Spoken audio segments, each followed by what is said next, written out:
Hello all, welcome back to snack and meal. இன்னைக்கான recipe mushroom pepper masala.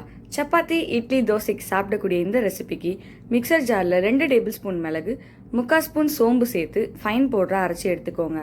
பேனில் 3 table spoon எண்ணெய், 2 வெங்காயத்தை சேர்த்து வெங்காயம் நல்லா வதங்கினதும் 1 டேபிள் ஸ்பூன் இஞ்சி பூண்டு விழுது சேர்த்து பச்சை வாசனை போனதும் கட் பண்ண 2 தக்காளி பழம், கொஞ்சமாக கருவேப்பிலை சேர்த்து தக்காளி நல்லா மசிஞ்சு வந்ததும் அதில் 1/4 ஸ்பூன் அளவுக்கு மஞ்சத்தூள், 1 ஸ்பூன் அளவுக்கு மிளகாய்த்தூள், 2 ஸ்பூன் மல்லித்தூள், 1/4 ஸ்பூன் அளவுக்கு உப்பு சேர்த்து கூடவே 1/4 ஸ்பூன் அளவுக்கு கரம் மசாலா சேர்த்து மசாலா நல்லா பொரிஞ்சு எண்ணெய் பிரிஞ்சதும் கட் பண்ண மஷ்ரூமை சேர்த்து நல்லா மிக்ஸ் பண்ணிக்கோங்க.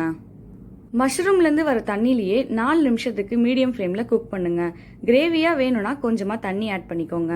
மஷ்ரூம் நல்லா வெந்ததும் 2 டேபிள் ஸ்பூன் அளவுக்கு அரைச்ச மிளகுத்தூளை சேர்த்து நல்லா பெரட்டி கொஞ்சமாக கொத்தமல்லி தழை சேர்த்து இறக்கிடுங்க. அவ்வளோதான், சூப்பரான மஷ்ரூம் பெப்பர் மசாலா ரெடி. இந்த ரெசிபி எப்படி இருக்குன்னு ட்ரை பண்ணி பார்த்துட்டு கமெண்ட்ல சொல்லுங்க.